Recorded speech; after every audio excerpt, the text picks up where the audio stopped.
A day in my life as a mini vlogger. Good morning mga baks! Ngayong araw, inilaan namin ang oras namin kay mama. Ready na?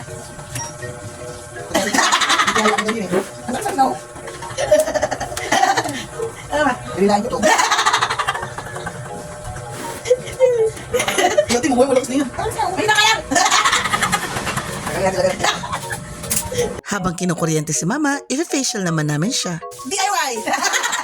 Kutsara na lang nawala yung spatula eh. Tapos nakita ko to sa kusina, kaya pinapili ko pa siya. Ano gusto mo ma? Ito? Or ito? Pumili ka.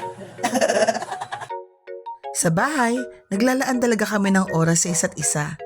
Kadalasan, Sabado o kaya Linggo.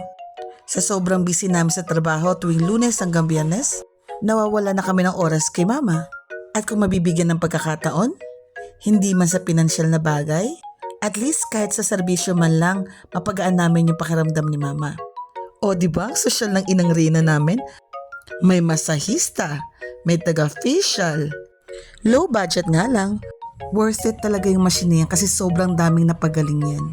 At syempre sa ate kong talented. O siya, hanggang dito na lang muna ha. Bye-bye!